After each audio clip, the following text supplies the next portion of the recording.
부산중앙병원의 분만실 복도는 새벽 3시의 정적 속에서도 차가운 긴장감이 감돌았다. 창문 너머로는 흰 눈이 조용히 내려앉고 있었고 병원의 형광등 불빛은 마치 세상에서 가장 외로운 순간을 비추는 듯 희미하게 흔들렸다. 하은은 링거대를 잡고 복도를 서성였다. 그녀는 아직 20살도 채 되지 않았고 양손과 이마에는 진통으로 흘린 땀이 흥건히 맺혀 있었다. 갈라진 입술과 창백한 얼굴, 그리고 눈동자 속에 어린 공포가 가득했다. 그녀는 두려움과 후회, 그리고 막연한 죄책감에 휩싸인 채 분만실 앞을 오락가락하며 간호사에게 조용히 속삭였다. 괜찮을까요? 우리 아기. 간호사는 미소를 지으려 애썼지만 하은의 표정은 이미 절망으로 얼룩져 있었다. 그녀는 아기의 아버지에게서 연락이 끊긴 지 오래였고 부모님조차 그녀의 존재를 부정하고 있었다. 고등학교도 졸업하지 못한 채 그녀는 세상에 홀로 남겨진 느낌이었다. 누구 하나 곁에 없었다. 누구 하나 그녀의 선택을 이해해주지 않았다. 하지만 그녀는 포기하지 않았다. 뱃속에서 자라고 있는 작은 생명을 느낄 때마다 언젠가는 이 아이가 자신의 삶에 작은 희망이 되어줄 것이라 믿고 싶었다. 그것만이 그녀가 지난 몇 달을 버틸 수 있었던 유일한 이유였다. 하은 씨, 이제 들어가셔야 해요. 의사의 말에 그녀는 조용히 고개를 끄덕였다. 분만실안은 고요했지만 곧 분주한 움직임과 긴장된 목소리로 가득 찼다. 조금만 더 힘주세요. 거의 다 왔어요. 의사의 말에 하은은 마지막 남은 힘을 쥐어짜듯 온몸을 밀어붙였다. 비명 섞인 울음이 터져나왔고 몇 분 뒤가 태어난 아기의 울음소리가 분만실을 가득 채웠다. 하지만 기쁨도 잠시였다. 의사의 얼굴이 굳어졌고 간호사들도 눈빛을 교환하며 조심스레 움직이기 시작했다. 하은은 이상한 기류를 느꼈다. 무슨 일이에요? 제 아기. 왜 울음이 멈췄어요? 의사는 조심스럽게 말했다. 아이의 무릎 아래 양쪽 다리가 없습니다. 선천적 기형으로 보이지만 정확한 원인은 더 검사해봐야 합니다. 지금은 아기의 전반적인 건강 상태부터 확인하겠습니다. 그 말이 끝났을 때 하은은 아무 말도 하지 못한 채 허공을 바라보았다. 목소리는 들렸지만 그것이 무엇을 의미하는지 실감나지 않았다. 그녀의 세상은 다시 한번 무너져 내리고 있었다. 다리가 없다니, 우리 아기가. 그녀는 겨우 중얼이며 눈물을 흘렸다. 막막했다. 이제 막 숨을 쉬기 시작한 이 작은 생명을 어떻게 키워야 할지, 세상의 편견 속에서 어떻게 지켜야 할지 알 수 없었다. 그녀 자신조차 아직 삶의 길을 찾지 못했는데 이 아이를 책임질 수 있을까? 그날 새벽, 하은은 분만실 침대에 누운 채 아무 말도 하지 않았다. 간호사가 아기의 얼굴을 보겠냐고 물었지만 그녀는 고개를 저었다. 병실 한쪽에서는 작고 여린 울음소리가 들려왔지만 하은은 끝내 그 울음의 주인을 보지 못했다. 그렇게 시간이 흘렀고 하은은 아무런 인사도 없이 조용히 병원을 빠져나왔다. 눈발은 점점 굵어졌고 하은의 뒷모습은 새벽 안개 속에 사라졌다. 마치 이 세상에 존재하지 않았던 사람처럼. 다음 날 아침 병원 측은 사라진 산모를 수소문했지만 그녀의 연락처나 주소는 모두 가짜였다. 결국 아기는 임시보호소로 이송되었고 이후 대구의 한 아동복지시설로 보내지게 되었다. 아기의 이름은 여전히 없었다. 단지 병원에서 붙여놓은 번호가 그의 유일한 신분이었다. 시설 담당자들은 아이에게 준서라는 이름을 붙여주었다. 혼란 속에서도 질서를 찾는 빛이라는 뜻이었다. 누군가는 그 이름이 아이에게 힘이 되어주길 바랐다. 그러나 세상은 이름만으로는 아이를 반기지 않았다. 다리가 없다는 이유 하나로 준서는 첫 순간부터 수많은 문 앞에서 거절당했다.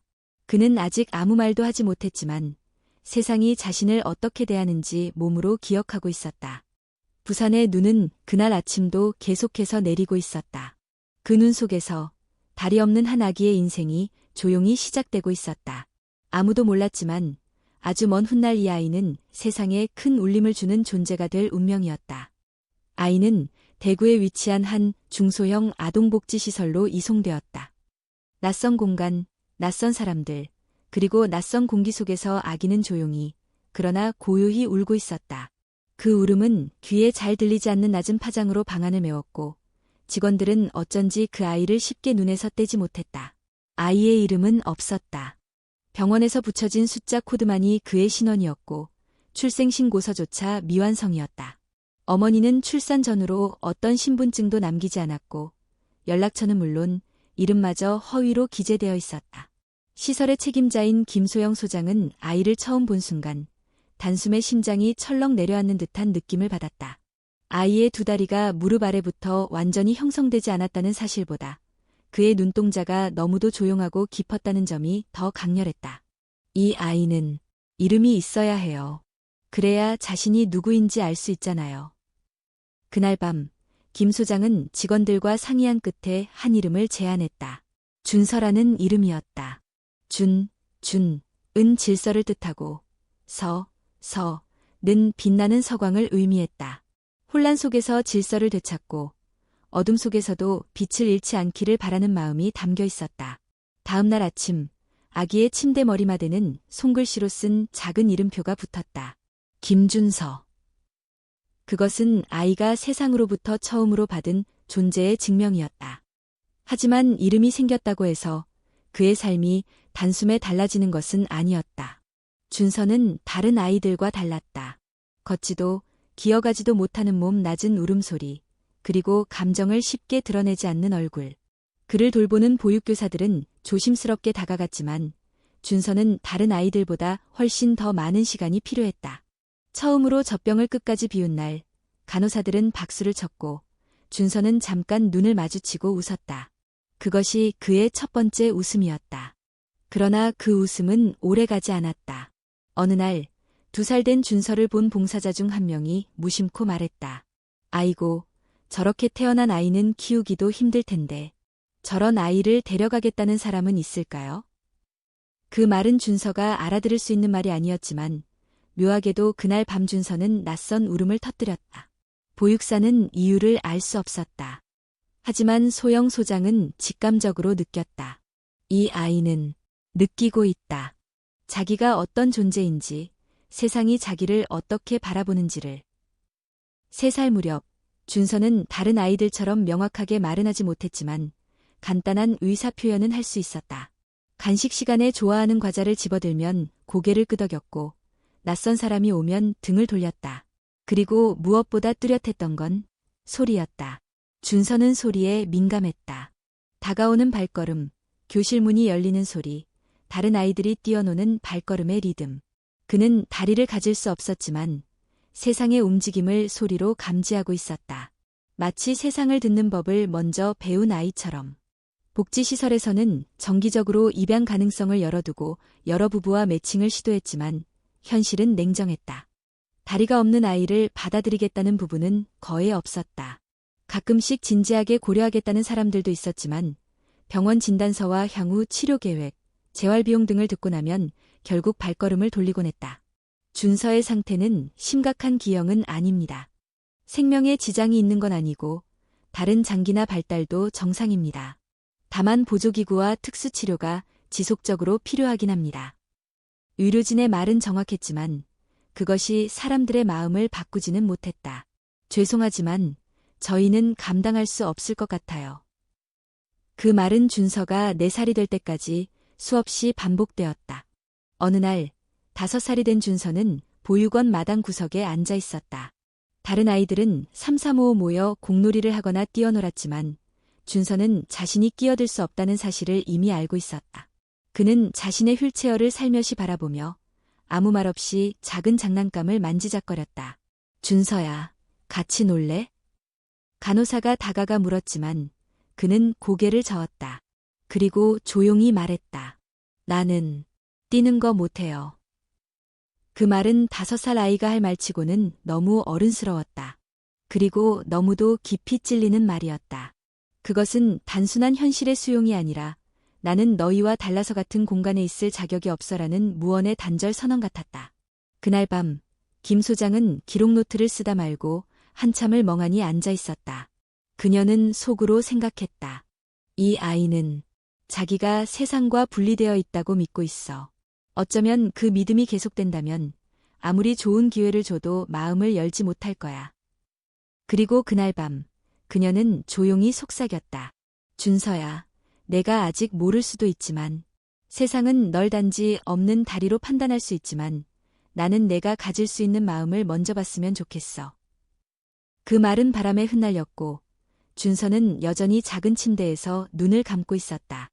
하지만 언젠가 그 이름 준서가 단지 불쌍한 아이가 아니라 세상을 바꿀 아이로 불리게 되는 날이 올 것을 아무도 몰랐다. 준서가 6살이 되던 해, 보육원에서는 또 한 번의 입양 매칭을 시도했다. 이번에는 서울에서 온 부부였다. 남편은 공무원이었고 아내는 초등학교 교사였다. 그들은 진지하게 아이와의 삶을 그리며 여러 아동과 시간을 보냈고 마침내 준서를 만나게 되었다. 부부는 처음엔 조심스럽게 다가왔지만 금세 준서에게 관심을 보이기 시작했다.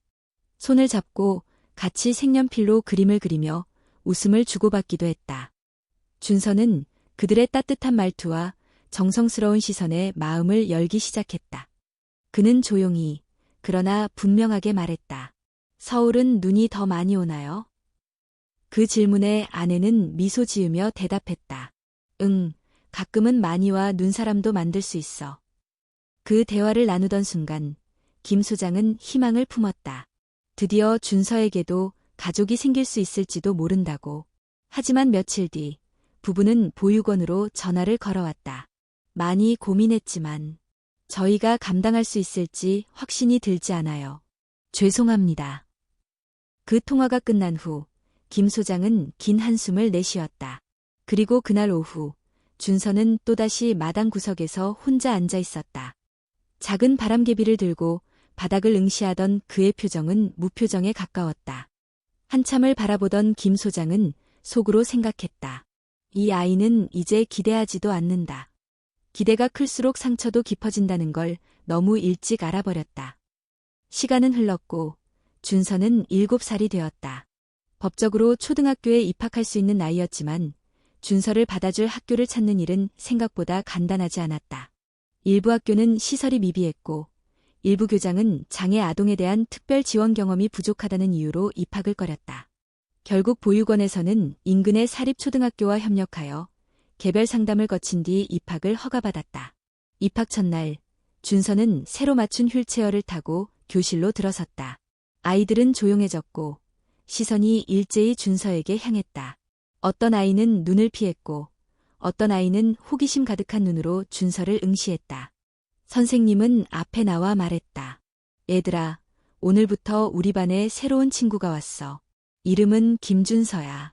다리가 없어서 휠체어를 타고 다니지만 우리랑 똑같이 놀고 공부할 수 있어. 다들 잘 부탁해. 준서는 조용히 고개를 숙였다. 그는 익숙했다. 사람들의 시선, 설명을 요하는 존재라는 사실, 다름이라는 단어가 언제나 자신을 따라다닌다는 걸 이미 알고 있었다. 처음 몇 주 동안은 조용히 시간이 흘렀다. 아이들은 크게 다가오지도 않았고 준서 역시 스스로를 드러내지 않았다. 쉬는 시간에는 창가 근처에서 혼자 책을 읽거나 그림을 그렸다. 점심시간에는 다른 아이들이 시끄럽게 웃고 떠드는 와중에도 그는 묵묵히 밥을 먹고 조용히 자리에 돌아갔다. 그러던 어느 날 체육 시간. 아이들이 운동장에 나가 축구를 하고 있을 때 준서는 교실 안에 남아 있었다. 하지만 공이 굴러와 교실로 들어왔고 한 남자아이가 공을 줍기 위해 달려오다 준서의 휠체어에 부딪혔다. 툭! 휠체어가 살짝 흔들렸다. 준서는 놀라 눈을 떴고 남자아이는 당황해 소리쳤다. 아, 너 거기 있으면 방해돼. 그 말은 의도적이지 않았지만 칼처럼 날카롭게 꽂혔다. 교실은 순간 조용해졌고 선생님이 들어와 상황을 수습했다. 하지만 그날 이후 준서는 다시 마음을 닫았다. 그날 밤 보육원으로 돌아온 준서는 저녁을 남기고 잠자리에 누웠다. 간호사가 다가와 물었다. 준서야, 무슨 일 있었어? 준서는 대답하지 않았다. 대신 이불을 덮고 작은 목소리로 속삭였다. 나는 없으면 좋았을 아이 같아요. 그 말에 간호사는 아무 말도 할 수 없었다. 어린아이가, 겨우 7살의 아이가 그런 말을 할 정도로 스스로를 바라본다는 것. 그것은 단순히 다리의 유무가 아니라 존재의 가치에 대한 의문이었다. 보육원은 여러 차례 상담을 시도했고 전문 심리치료사를 초청하기도 했다. 하지만 준서는 명확한 거절은 하지 않았지만 그 누구에게도 깊은 이야기를 꺼내지 않았다. 그에게는 아직 세상이란 닫힌 문들로만 가득한 공간이었다. 그 문을 두드리는 것조차 포기해버린 아이. 아니, 두드렸지만 너무 많은 거절 끝에 더 이상 두드리지 말아야 한다고 배워버린 아이였다. 하지만 아이의 마음이 완전히 닫힌 것은 아니었다. 아주 작고 희미한 불씨는 남아있었다. 그것은 누군가 진심으로 다가와 거절하지 않고 끝까지 곁에 있어주는 단 한 사람만 있어도 다시 살아날 수 있는 불씨였다. 준서는 아직 모른다. 그 불씨가 머지않아 바람을 만나 다시 타오를 것이라는 것을. 그리고 그 바람은 너무도 뜻밖의 모습으로 그의 앞에 나타날 것이었다. 어느 초겨울, 보육원에는 평소보다 이른 아침부터 준비가 한창이었다. 새로운 입양 희망 부부가 방문하기로 한 날이었다. 시설장 김소영은 아무 기대 없이 일정을 챙기고 있었지만 한편으로는 혹시나 하는 마음이 없진 않았다. 부부는 인천에서 왔다고 했다. 남편은 IT 기업에서 근무하는 40대 초반의 윤민준, 아내는 미술치료사로 활동 중인 정지원이었다. 둘 다 조용하고 차분한 인상이었으며 몇 년 전부터 꾸준히 입양에 대한 관심을 가지고 있었지만 이번이 첫 공식 상담이었다. 저희는 아이를 통해 잃었던 마음을 회복하고 싶어요. 지원은 담담하게 말했다. 몇 년 전 이들은 교통사고로 외동아들을 잃었다. 사고 이후 마음을 닫고 살아가던 중 우연히 보육원 자원봉사를 시작하게 되었고 그곳에서 다시 삶의 의미를 찾고 있었다. 아이들을 한 명 한 명 둘러보던 부부는 오후 늦게 마당 구석에 혼자 앉아있던 준서를 발견했다. 눈에 띄게 조용하고 누구와도 어울리지 않는 소년. 작은 손에 장난감 로봇을 쥐고는 무언가를 조립하려 애쓰고 있었다. 휠체어 옆에는 오래된 책 한 권이 놓여 있었고 페이지 한 기퉁이가 살짝 접혀 있었다. 저 아이는 어떤 아이인가요? 민준의 질문에 김소영은 잠시 말을 멈췄다. 김준서라고 해요. 올해 7살이고 선천적으로 무릎 아래 다리가 없어요. 정서적으로도 조심스러운 부분이 있어서 아직 마음을 잘 열지 않아요. 부부는 조용히 고개를 끄덕였다. 그러고는 준서에게 다가가 천천히 인사를 건넸다. 안녕, 준서야. 여기서 뭐 하고 있었어? 준서는 책을 덮고 고개를 살짝 들었다. 낯선 어른 둘, 익숙한 상황이었다. 늘 똑같았다.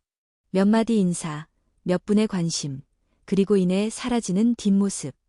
그래서 이번에도 특별히 반응하지 않았다. 다시 눈을 내리깔고 조용히 장난감을 만지작거렸다. 그런데 이상했다. 그들은 쉽게 자리를 뜨지 않았다. 지원은 천천히 담요를 꺼내 준서의 다리에 덮어주며 말했다. 오늘은 좀 쌀쌀하네. 많이 춥지 않니? 민주는 옆에서 로봇 장난감을 함께 들여다보며 말했다. 이거는 어디 부분을 조립하는 거야? 내가 도와줘도 돼? 준서는 여전히 아무 말도 하지 않았지만 그의 손놀림이 느려졌다. 마음 한켠이 이상하게 간질거렸다. 이들은 흔히 보던 불쌍해하는 시선도 머뭇거리는 눈빛도 아니었다. 그냥 곁에 있어주려는 듯한 느낌. 처음으로 낯설지 않은 시선이었다. 그날 이후 부부는 여러 번 보육원을 찾았다. 한 번은 미술 도구를 들고 아이들과 손도장을 찍는 시간을 가졌고 또 한 번은 자신들이 직접 만든 컵케이크를 가져와 나눠 먹었다. 그런데 매번 그들은 준서를 꼭 따로 찾아가 말을 걸었다. 이 로봇은 날 수 있을까? 날 수 있다면 어디로 가고 싶어? 눈이 오면 우리 같이 작은 눈사람 만들어 볼까? 처음엔 아무 대답도 하지 않던 준서는 어느 날 작은 목소리로 말했다. 로봇은 바다를 넘을 수 있을까요? 지원은 웃으며 대답했다. 응, 넘을 수 있어. 바람을 잘 타면 어디든 갈 수 있지. 그 말은 단순한 대화였지만 준서의 마음엔 잔잔한 파문을 일으켰다. 어쩌면 자신도 바람을 탈 수 있을까? 누군가와 함께라면. 부부는 점점 진지해졌다. 상담을 이어가며 의료 기록과 재활 계획도 검토했다. 비용, 장기적인 치료, 학교 적응 문제 등 모두 고려했다. 그 과정에서 친인척의 반대도 있었지만 그들은 흔들리지 않았다. 다리가 없다는 이유로 이 아이가 부모에게조차 외면당해야 한다면 그건 세상의 잘못이라고 생각해요. 지원은 그렇게 말했다. 입양 결정은 생각보다 빠르게 내려졌다. 김소영 소장은 서류를 넘기며 말했다. 준서를 진심으로 아껴주셔서 감사해요. 이 아이는 한 번도 스스로를 필요하다고 느낀 적이 없던 아이예요. 그 말에 민주는 조용히 대답했다. 그래서 우리가 필요하다고 느끼게 해주고 싶어요. 우린 이 아이가 꼭 필요한 존재라는 걸 알려주고 싶습니다. 입양날 아침, 보육원 전체가 조용한 설렘에 휩싸였다. 다른 아이들과 선생님들이 마당에 모여 손을 흔들었다. 준서야, 잘 지내야 해. 행복해야 해. 준서는 처음으로 그렇게 많은 사람들에게 동시에 배웅을 받았다. 눈앞이 흐려졌다. 그는 작은 가방을 휠체어 옆에 걸고 민준과 지원의 손을 잡았다. 따뜻한 손이었다. 그리고 그 온기는 생애 처음 느껴보는 안정이라는 감정이었다. 그날 오후 인천으로 향하는 차 안에서 준서는 창밖을 바라보았다. 먼 하늘 위로 얇은 구름이 흘러가고 있었다. 그는 속으로 조용히 되뇌었다. 혹시 나는 이제 다른 삶을 살아도 되는 걸까? 인천으로 향하는 차 안에서 준서는 말이 없었다. 민준과 지원 역시 조심스레 침묵을 유지했다. 가끔 라디오에서 흘러나오는 음악이 차 안의 정막을 채웠고 창밖의 고속도로 풍경은 멀어지는 과거처럼 흘러갔다. 인천에 도착했을 때 하늘은 붉게 저물어 있었다. 준서가 앞으로 살아가게 될 집은 조용한 주택가에 위치한 2층 단독주택이었다. 휠체어 이동을 고려해 현관부터 거실까지 경사로가 설치되어 있었고 문턱은 모두 제거되어 있었다.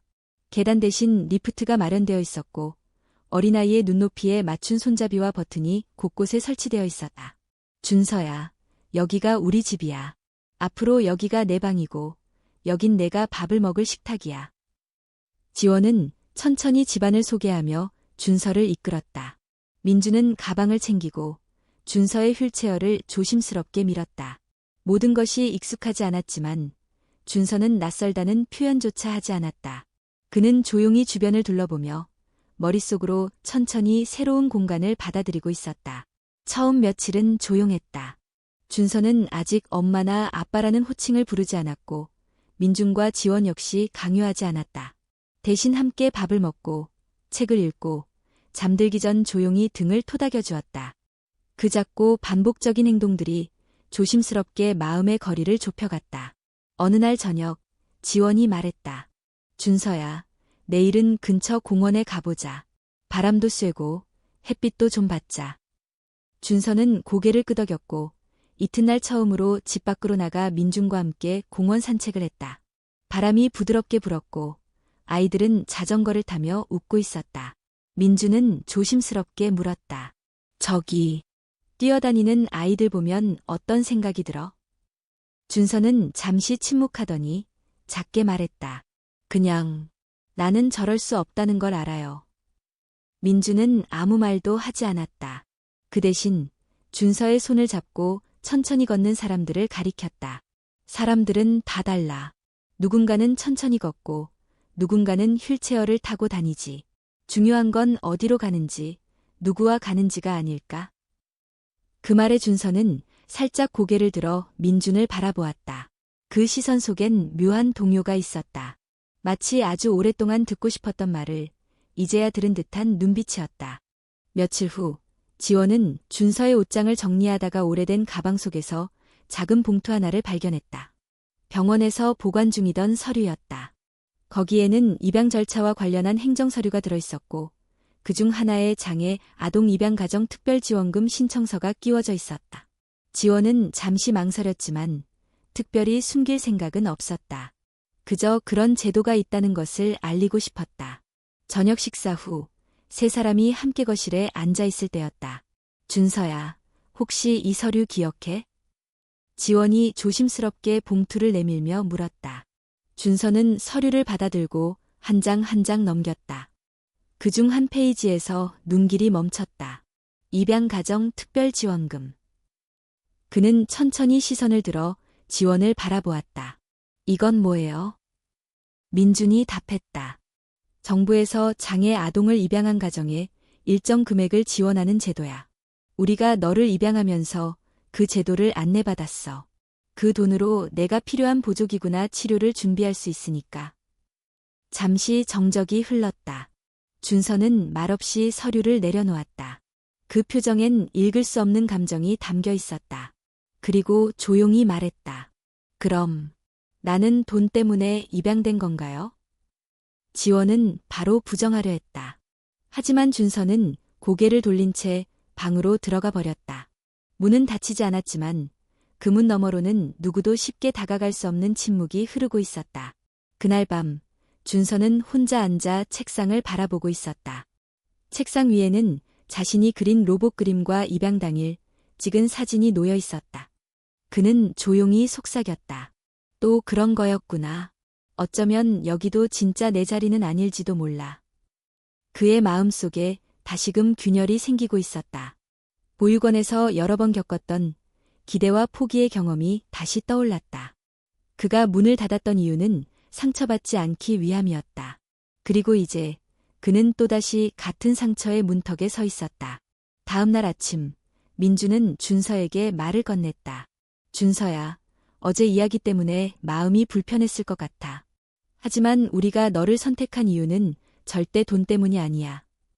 준서는 묻지 않았다. 단지 듣고만 있었다. 처음 너를 봤을 때 우리는 너의 다리보다 눈을 봤어. 그 눈동자 속에 무언가 말하고 싶은 게 있다는 걸 느꼈거든. 내가 어떤 아이인지 알고 싶었고 내가 우리 삶에 들어와 준다면 그 자체로 충분하다고 생각했어. 지원도 덧붙였다. 우린 내가 우리 가족이 되기로 결심했을 때 내가 무엇을 가졌는지가 아니라 우리가 너를 얼마나 사랑할 수 있는지를 먼저 생각했어. 그 말에 준서는 고개를 숙였다. 아직은 엄마, 아빠라는 말이 쉽게 나오지 않았지만 그의 마음 어딘가에서 천천히 얼음이 녹아내리고 있었다. 그날 밤, 지원은 문 앞에 조용히 편지 하나를 놓았다. 편지엔 이렇게 적혀 있었다. 준서야, 너는 우리에게 특별한 존재야. 그 어떤 이유도 없이 그냥 너이기 때문에. 몇 주가 지나고 준서의 마음은 조금씩 열리기 시작했다. 여전히 엄마, 아빠라는 호칭은 어색했지만 민준과 지원이 곁에 있다는 사실은 점차 안도감으로 바뀌어갔다. 아침이면 함께 아침 식사를 하고 오후엔 함께 책을 읽거나 가벼운 산책을 하며 하루하루를 보냈다. 그 작은 일상 속에서 준서는 처음으로 가정이라는 공간을 체험하고 있었다. 가정에서 일정 기간 홈스쿨링을 받은 뒤 준서는 민준과 지원의 안내로 동네 초등학교에 편입하게 되었다. 교실과 복도는 휠체어가 다닐 수 있도록 조정되었고 담임 선생님은 준서가 적응할 수 있도록 배려 깊은 지도 계획을 준비했다. 첫 등교날, 준서는 긴장한 얼굴로 교실 문을 넘었다. 교실 안 아이들의 시선이 일제히 자신에게 쏠리는 순간 그는 다시 몸을 움츠렸다. 그러나 뒤에서 지원이 조용히 말해주었다. 준서야, 내가 여기 있다는 것만으로도 우리는 자랑스러워. 불안해도 괜찮아. 내 뒤에는 항상 우리가 있어. 그 한마디는 마치 큰 방패처럼 준서의 마음을 지켜주었다. 그리고 담임 선생님의 따뜻한 소개와 몇몇 친구들의 적극적인 인사 덕분에 그는 조금씩 교실 안에서 자리를 잡기 시작했다. 다른 아이들과 똑같이 움직일 수는 없었지만 준서는 수업에 집중하는 능력이 뛰어났다. 질문을 던지거나 문제를 해결하는 방식에서도 남다른 관찰력과 사고력을 보였다.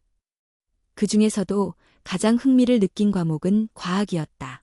왜 이런 현상이 일어나는 거죠? 이걸 반대로 하면 어떻게 돼요? 로봇도 사람처럼 생각할 수 있을까요? 그의 질문은 때로 교사도 답을 바로 내지 못할 정도로 깊이 있었고 탐구심이 매우 강했다. 어느 날 학교에서 생활 속 발명품 만들기 프로젝트가 열렸고 준서는 직접 손으로 작은 로봇팔을 만들어 제출했다. 종이와 고무줄, 작은 전선 몇 가지만으로도 기본적인 움직임을 구현한 이 작품은 담임 교사를 놀라게 했다. 준서야, 이건 어디서 배운 거니? 그냥 그림책에서 봤어요. 그리고 머릿속으로 어떻게 움직일지 상상했어요. 그 말에 교사는 감탄을 금치 못했다. 이후 교사는 민준과 상담하여 준서를 지역 아동 발명교실에 추천했다. 발명교실은 매주 토요일에 진행되며 다양한 소재와 도구를 활용해 창의적인 생각을 실현하는 수업이었다. 그곳에서 준서는 새로운 세계를 만났다.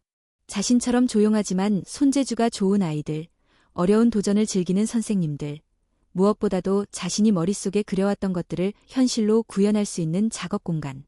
그는 그 수업을 손꼽아 기다릴 정도로 빠져들었다. 그러던 중 같은 발명교실에 다니던 또래 소녀 하나가 준서에게 먼저 말을 걸었다. 너 로봇 잘 만드는구나. 저번에 만든 그 팔 진짜 멋졌어. 이름이 뭐야? 김준서. 나는 이수진이야. 반가워. 수진은 씩씩하고 밝은 성격이었고 과학보다는 미술을 좋아했다. 하지만 준서의 로봇에 관심을 가지며 자주 말을 걸었다. 둘은 서로의 강점을 살려 팀을 이뤄 공동 프로젝트를 진행하기로 했다. 나는 디자인하고 너는 움직이는 부분 만들면 어때? 좋아. 그런데 너는 내가 휠체어 타는 거 이상하지 않아? 수진은 눈을 동그랗게 뜨고 말했다. 에이, 너는 다리가 없지만 손으로 세상을 움직일 수 있잖아. 그게 더 멋진걸. 그 말은 준서의 마음에 깊게 새겨졌다. 단순한 동정이 아닌 진심에서 나온 존중이었다. 처음으로 그는 자신이 특별한 존재가 아니라 가능성 있는 존재라는 인정을 받았다고 느꼈다. 그 이후로 준서는 더 깊이 기술과 과학에 빠져들었고 로봇 기술 외에도 인공지능, 보조기기, 센서 등에 관심을 넓혀갔다. 그는 단순한 호기심을 넘어서 하나의 방향을 찾고 있었다. 어느 날 집에서 가족과 저녁을 먹던 중 준서는 조심스럽게 물었다. 아빠, 나 나중에 다리가 없는 사람들을 도와줄 수 있는 기술을 만들고 싶어요. 내가 움직이는 게 불편한 걸 아니까 다른 사람들도 조금 덜 힘들었으면 좋겠어요. 민주는 숟가락을 내려놓고 아들을 바라보며 대답했다. 아들, 너는 벌써 많은 사람들에게 희망이 되고 있어. 그리고 앞으로는 훨씬 더 많은 사람들의 삶을 바꾸게 될 거야. 우리가 너를 얼마나 자랑스러워하는지 알고 있니? 그날 밤, 준서는 오랜만에 깊이 잠들었다. 꿈속에서 그는 자신이 만든 로봇을 타고 하늘을 날고 있었다. 구름 사이를 지나 바다 위를 건너며 멀리 나아가는 장면. 그곳엔 더 이상 어둠도 침묵도 없었다.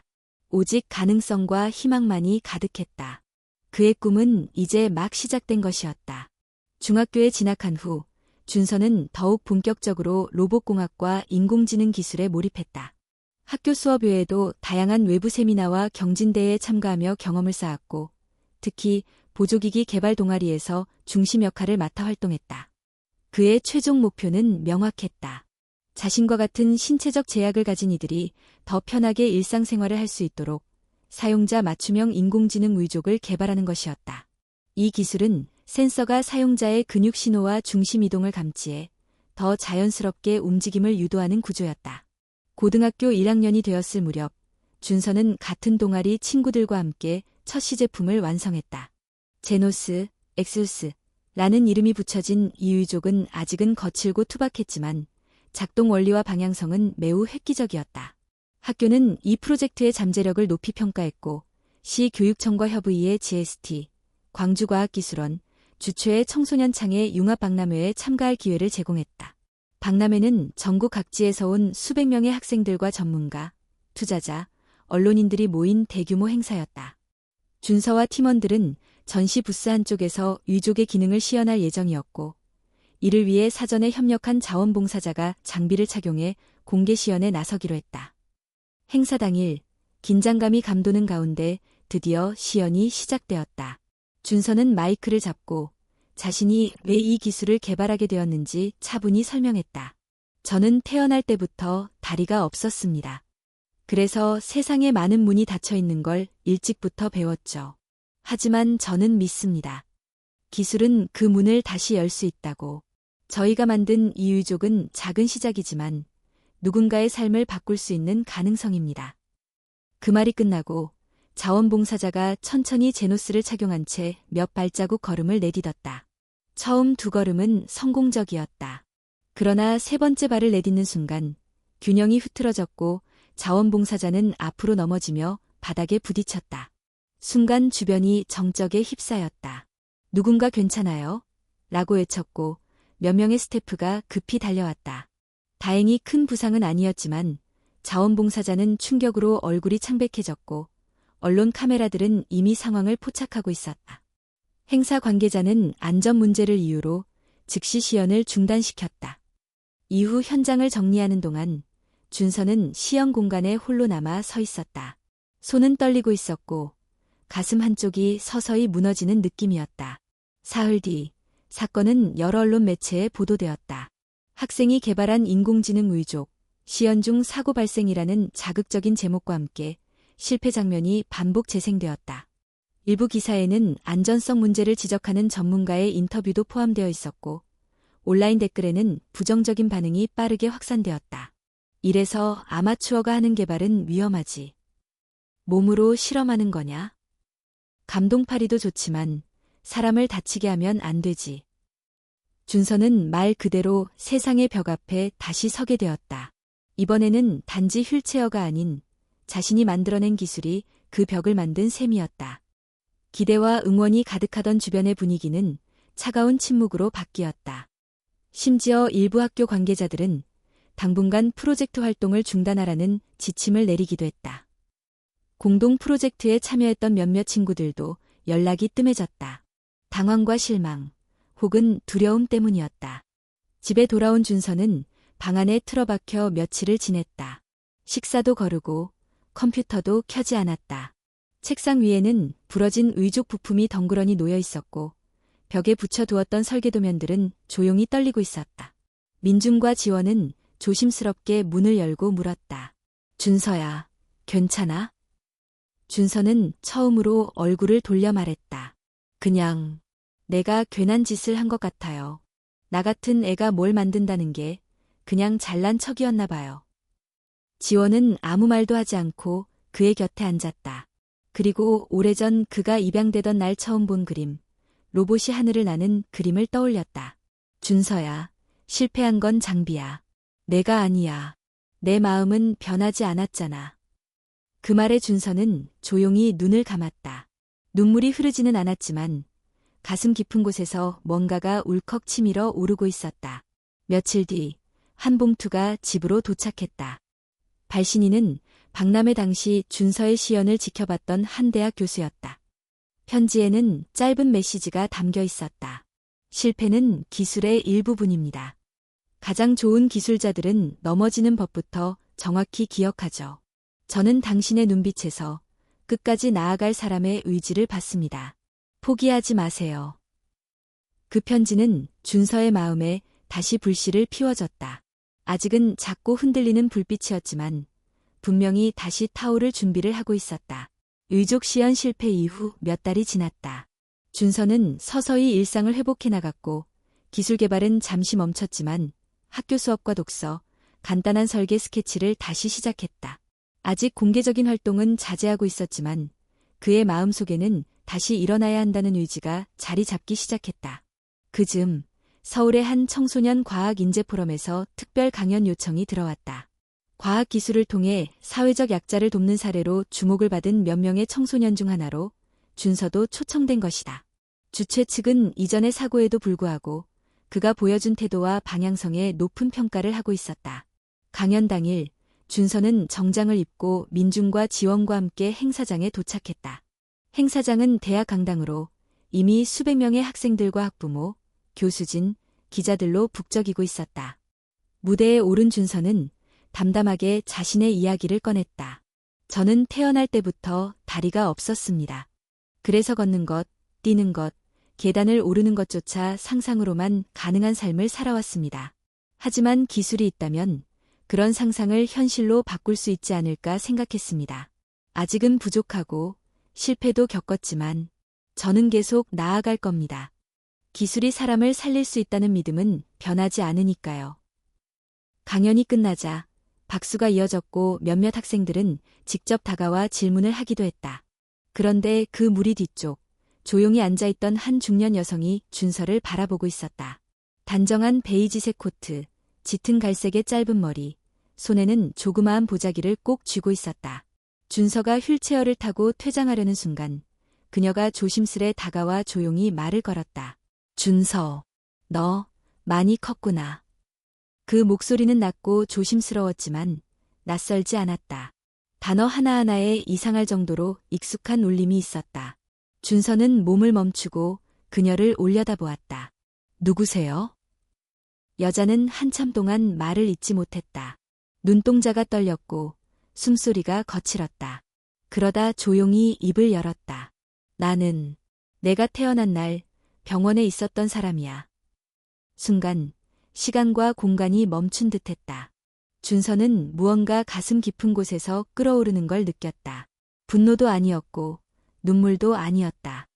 다만 오래도록 남아있던 질문 하나가 눈앞에서 생생한 현실로 다가온 것이었다. 그는 차분하게 되물었다. 왜 오셨어요? 여자는 한참을 망설이다 말했다. 사실 강연이 있다는 걸 우연히 인터넷 기사에서 봤어. 내 이름이 나오는 걸 보고 직감적으로 알았어. 내가 낳은 아이라는 걸. 그래서 사과하려고 오신 건가요? 그 질문에 여자는 고개를 흔들었다. 그리고 뜻밖의 말을 꺼냈다. 아니, 나는 용서를 구하러 온 게 아니야. 준서는 놀란 눈으로 여자를 바라보았다. 그녀는 이어 말했다. 그때 나는 겨우 20살이었어. 부모에게도 버림받았고 너희 아버지는 연락조차 끊었지. 병원비도 없었고 어디 의지할 데도 없었어. 내가 다리가 없다고 했을 때 솔직히 너무 무서웠어. 그때 나는 도망치는 거 말고는 아무것도 할 수 없었어. 그녀는 보자기를 풀어 조그만 인형을 꺼냈다. 병원에서 퇴원하던 날 손에 쥐고 있던 털이 조금 빠진 곰 인형이었다. 이거 내 침대 옆에 있던 인형이야. 그날 이후 버리지 못하고 계속 가지고 있었어. 준서는 인형을 바라보았다. 손에 잡힐 듯 익숙한 질감이 어릴 적 기억을 어렴풋이 건드렸다. 그러나 그 기억은 온전하지 않았다. 오히려 기억보다도 인형을 쥔 그녀의 손이 더 낯설었다. 그래서 지금 와서 왜 오신 거예요? 나는 내가 날 원망할 거라고 생각했어. 아니, 그게 당연하다고도 생각했고, 그런데 내가 이렇게 잘 자라서 사람들 앞에서 당당히 말하는 걸 보고 단 한 번이라도 진심으로 보고 싶었어. 그저 그것뿐이야. 그녀는 다시 고개를 숙였다. 긴 시간 아무 말도 없이 마주선 두 사람 사이에 침묵이 흘렀다. 그리고 마침내 준서가 입을 열었다. 원망했어요. 아주 오랫동안요. 왜 나는 태어나자마자 버려졌는지, 왜 다리가 없는 것보다 더 외로웠는지 이해할 수 없었어요. 그녀는 눈을 감았다. 입술을 꽉 깨물며 고개를 끄덕였다. 하지만 지금은 그냥 궁금했어요. 내 시작이 어디였는지. 그래서 오늘 그 궁금증이 사라졌어요. 고맙습니다. 그 말을 남긴 준서는 휠체어를 돌려 천천히 행사장을 나섰다. 그녀는 따라가지 않았다. 다만 조용히 그 뒷모습을 바라보며 작은 목소리로 말했다. 미안하다. 그리고 잘 자라줘서 정말 고맙다. 그녀의 눈엔 눈물이 고여 있었지만 입술은 미세하게 웃고 있었다. 준서의 존재가 자신이 한때 포기했던 인생의 가능성을 증명해주고 있었기 때문이었다. 그날 밤 준서는 침대에 누워 오래도록 천장을 바라보았다. 과거는 바뀌지 않았지만 마음속 무언가가 조용히 정리되어가는 느낌이었다. 그는 스스로에게 속삭였다. 그녀는 나를 떠났지만 나는 남았다. 나는 지금 여기 있고 앞으로도 나아갈 것이다. 서울 강연 이후 준서는 다시금 자신을 재정비하기 시작했다. 과거의 응어리는 완전히 사라지진 않았지만 마음속 어딘가 깊은 구석에 정리된 듯한 평온함이 찾아왔다. 그는 더 이상 버려진 아이로 자신을 규정하지 않았고 이제는 자신이 만들어갈 미래를 구체적으로 상상할 수 있는 사람이 되어 있었다. 이제 고등학교 2학년이 된 준서는 본격적으로 대학 진학과 연구 방향을 고민하기 시작했다. 그와 동시에 몇 년째 함께 프로젝트를 해오며 가장 가까운 친구가 된 수진과의 관계에도 미묘한 변화가 일어나고 있었다. 수진은 여전히 당차고 따뜻한 말투를 가진 소녀였고 로봇 설계뿐 아니라 프레젠테이션과 디자인 면에서도 뛰어난 재능을 보여주었다. 준서가 기계와 논리에 강했다면 수진은 사람과 감성에 강했다. 서로의 부족한 점을 자연스럽게 채워주는 그들의 호흡은 주변에서도 최고의 파트너라는 평가를 받을 정도였다. 어느 늦가을 오후, 둘은 학교 도서관에서 다음 대회를 위한 발표 자료를 준비하고 있었다. 조용한 책장 사이, 준서는 문득 수진의 옆모습을 바라보다가 입을 열었다. 수진아, 너는 나랑 있으면 불편하지 않아? 수진은 고개를 갸웃하며 되물었다. 무슨 말이야? 그냥 내가 휠체어 타고 다니니까 친구들이 가끔 널 놀릴 수도 있고 같이 다니면 신경 쓰이잖아. 수진은 그 말에 책을 덮고 준서를 바라보았다. 그녀의 눈동자는 단호하고 맑았다. 준서야, 나는 너를 동정해서 옆에 있는 게 아니야. 넌 내 인생에서 가장 똑똑하고 따뜻한 친구야. 그리고 내가 휠체어를 탄다고 해서 우리가 함께하는 일이 덜 가치 있는 건 아니잖아. 그 말은 준서의 가슴 깊숙이 들어와 박혔다. 말로는 표현하지 못했던 두려움, 자신도 모르게 품고 있던 열등감이 수진의 짧은 말 한마디에 녹아내리는 듯했다. 그날 이후 둘 사이엔 말로 정의할 수 없는 특별한 유대가 더 깊어졌다. 함께 있는 시간이 많아지면서 웃음도, 고민도, 침묵도 자연스러워졌다. 그리고 어느 겨울밤, 대회 준비를 마치고 집 앞까지 함께 온 수진은 조심스럽게 말했다. 준서야, 나 너를 좋아해. 준서는 당황한 듯했지만 수진의 표정에서 장난이나 동정의 기색은 전혀 찾을 수 없었다. 그는 천천히 고개를 끄덕였다. 나도 너랑 있으면 마음이 편해. 그리고 나도 내가 좋아. 그날 이후 둘은 연인이라는 이름을 붙이지 않아도 서로를 다르게 보기 시작했다. 하지만 사랑은 늘 순탄치 않았다. 고등학교 3학년이 되던 해 수진은 미국 MIT에서 진행하는 청소년 기술 리더십 프로그램에 선발되었다. 5년간의 장학과정과 글로벌 공동 연구 기회가 포함된 제안이었다. 그녀에게는 꿈의 기회였고 가족들 역시 크게 기뻐했다. 하지만 문제는 하나였다. 수진이 떠나게 되면 지금까지 함께해온 연구도, 일상도, 관계도 멀어질 수밖에 없다는 것이었다. 소식을 들은 준서는 아무 말도 하지 않았다. 수진 역시 바로 말을 꺼내지 못했다. 며칠이 지나고서야 둘은 한적한 공원 벤치에 나란히 앉았다. 준서야, 나 미국 가도 될까? 수진의 목소리는 작았지만 단호했다. 준서는 잠시 눈을 감았다가 대답했다. 가야지. 그건 내 꿈이잖아. 나도 널 응원하고 싶어. 하지만 그는 말을 멈추고 하늘을 올려다봤다. 솔직히 말하면 무섭기도 해. 너 없이 내가 어떻게 이 길을 계속 걸을 수 있을지. 아니, 우리가 서로 잊혀지는 건 아닐까봐. 수진은 조용히 그의 손을 잡았다. 나도 무서워. 하지만 내가 어디에 있든 넌 내 안에 있을 거야. 우리는 단순한 팀이 아니잖아. 우리는 서로를 믿고 함께 성장해온 사람들인데 그게 쉽게 사라질 리 없잖아. 그 말에 준서는 미소 지었다. 수진의 결정은 존중되어야 했고 사랑은 가끔 떨어져 있음으로써 더 단단해지기도 한다는 것을 그는 알고 있었다. 수진이 미국으로 떠나기 전날 준서는 그녀에게 작은 선물을 건넸다. 자신이 직접 설계한 3D 프린팅 로봇 키트와 손편지 한 장이 함께 들어 있었다. 편지엔 이렇게 적혀 있었다. 우리가 서로의 삶에 스며들었던 시간은 우연이 아니었어. 그건 꼭 필요했던 운명이었고 어디에 있든 우리는 계속 연결돼 있을 거야. 내가 내 인생의 중요한 한 조각이 되어줘서 고마워. 수지는 편지를 꼭 껴안고 고개를 끄덕였다. 나 매일 이걸 보면서 생각할 거야. 우리가 함께 만들어갈 미래를. 그날 공항에서의 마지막 포옹은 길고 조용했다. 말보다 더 많은 것이 전해졌고 눈물보다 더 따뜻한 희망이 남았다. 준서는 혼자가 되었지만 더 이상 외롭지 않았다. 그에겐 함께한 시간이 있었고 여전히 곁을 지켜주는 사람들이 있었다. 그리고 무엇보다도 스스로를 더 이상 불완전한 존재로 여기지 않았다. 그는 알았다. 사랑은 완전함 속에서 피어나는 것이 아니라 서로의 부족함을 껴안고 함께 나아갈 때 진짜라는 것을.